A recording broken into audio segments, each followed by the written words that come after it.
제9장. 내가 자유인이 아니냐, 사도가 아니냐, 예수 우리 주를 보지 못하였느냐, 주 안에서 행한 나의 일이 너희가 아니냐. 다른 사람들에게는 내가 사도가 아닐지라도 너희에게는 사도이니 나의 사도됨을 주 안에서 인친 것이 너희라. 나를 비판하는 자들에게 변명할 것이 이것이니 우리가 먹고 마실 권리가 없겠느냐. 우리가 다른 사도들과 주의 형제들과 게바와 같이 믿음에 참여된 아내를 데리고 다닐 권리가 없겠느냐. 어찌 나와 바나바만 일하지 아니할 권리가 없겠느냐. 누가 자기 비용으로 군 복무를 하겠느냐.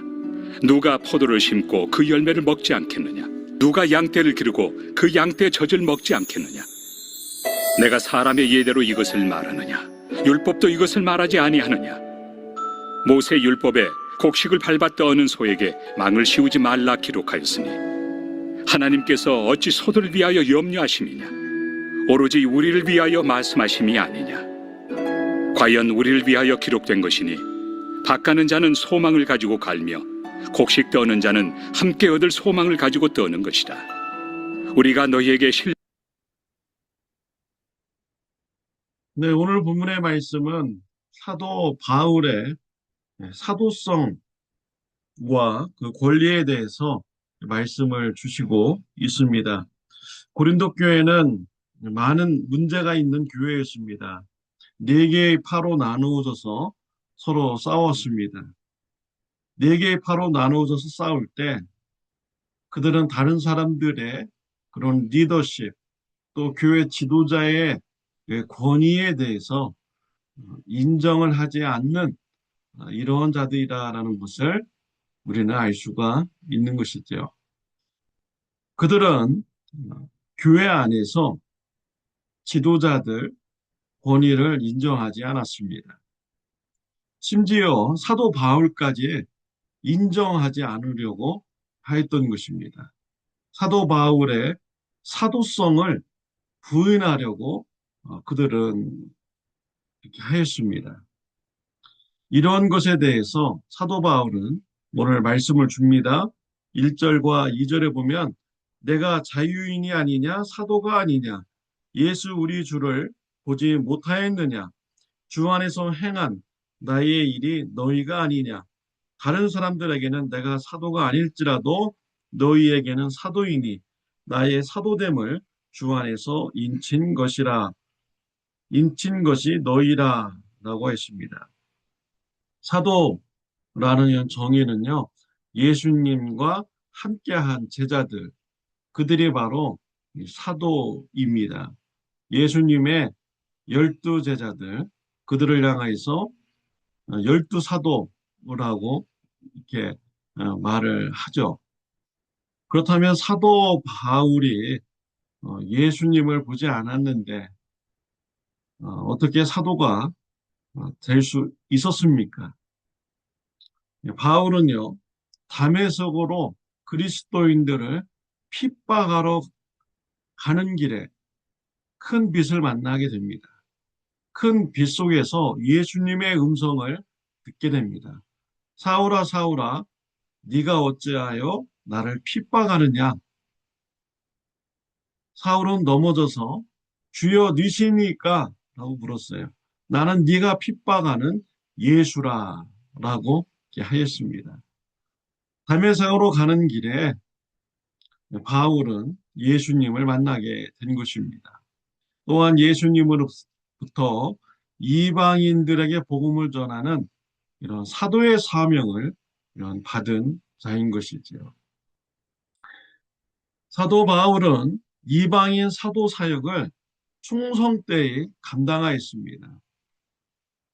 그리고 그 열매가 바로 이방인 지역에 세워진 초대 교회들인 것이죠. 그 중에 하나가 바로 고린도 교회입니다. 고린도 교회가 이방인 사도의 그런 열매로 세워진 것입니다.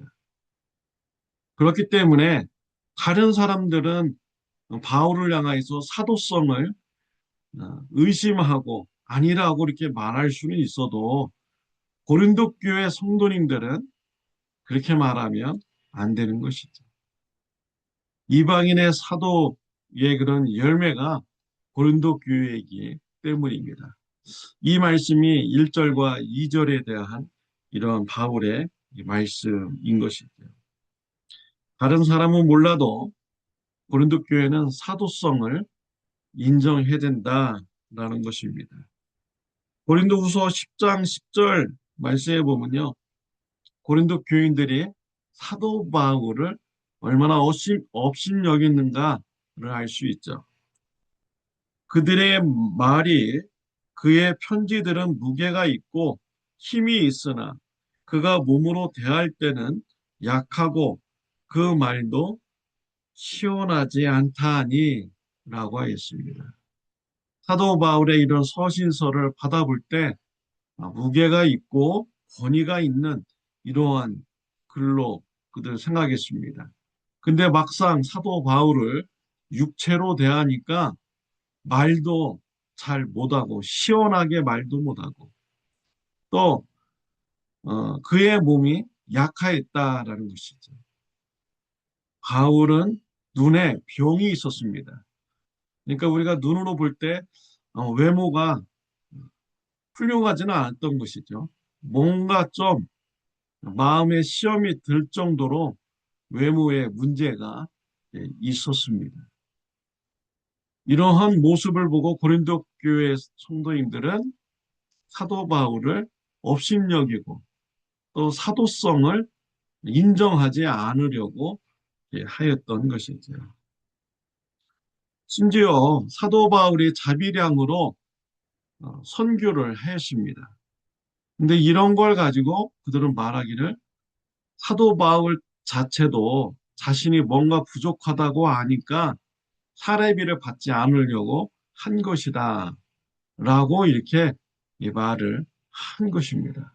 정말 못된 이러한 사람들인 것이지요. 4절, 6절 말씀해 보면 이러한 비방에 대해서 말씀합니다.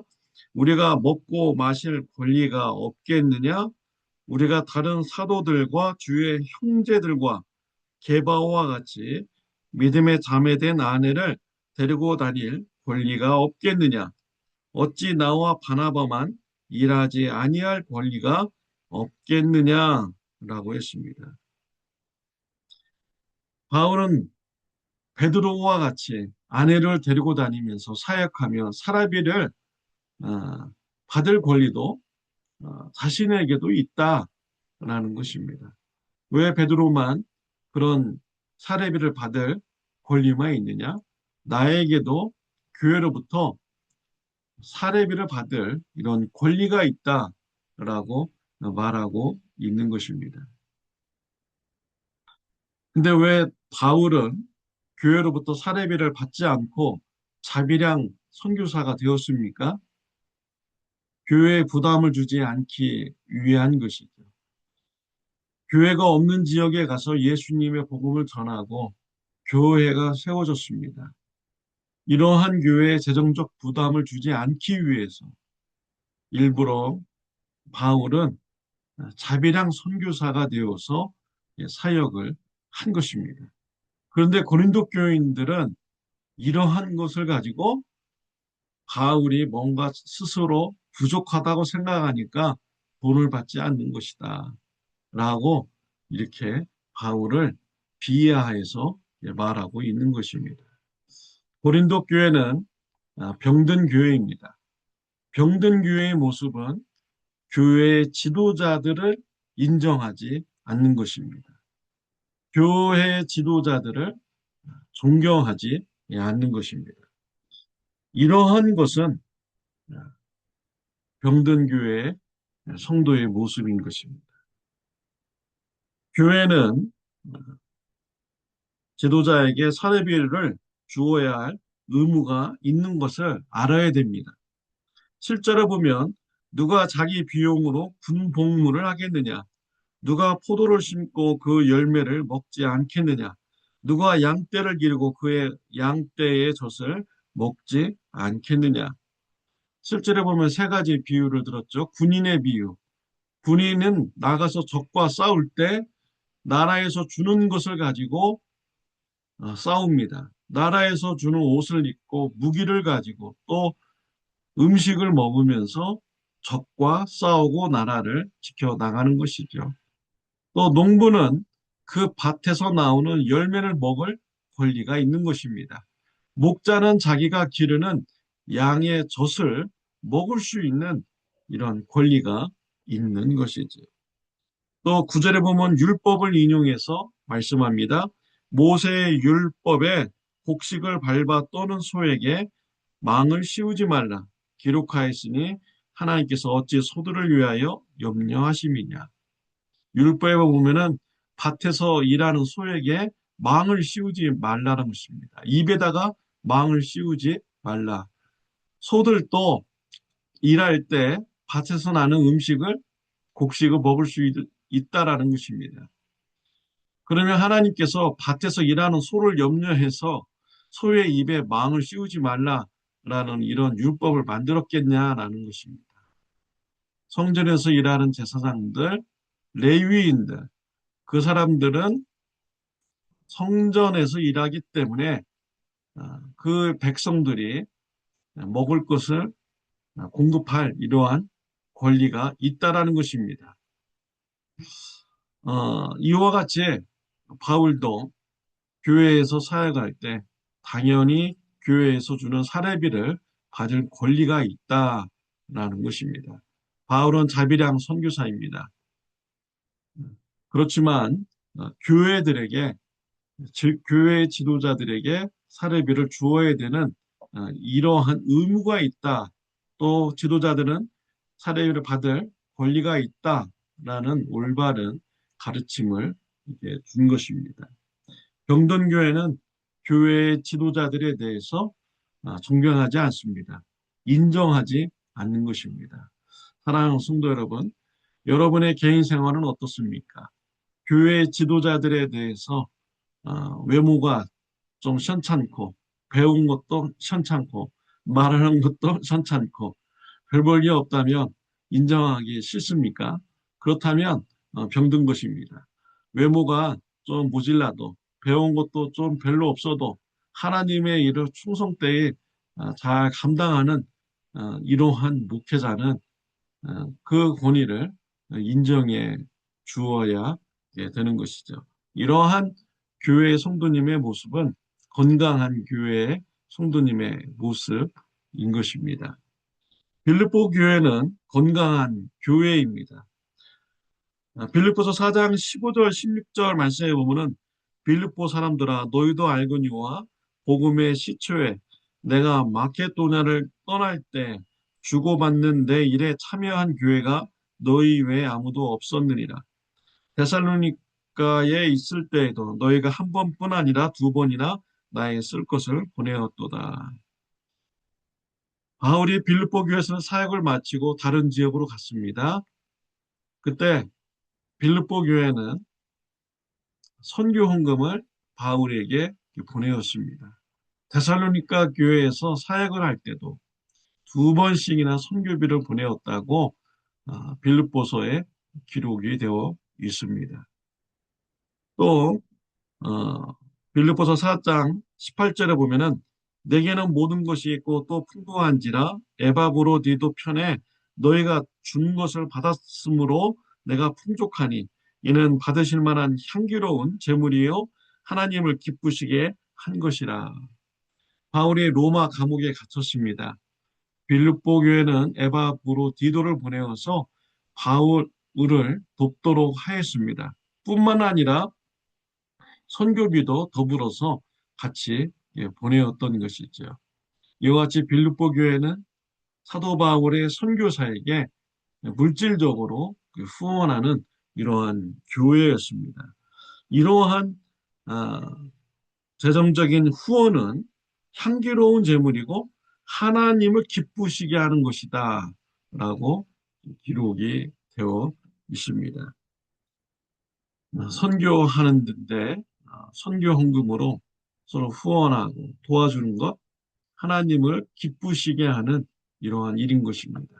또 교회의 지도자가 사역을 감당할 수 있도록 물질적으로 후원하는 것 하나님께서 기뻐하는 일이라고 성경에 기록이 되어 있습니다.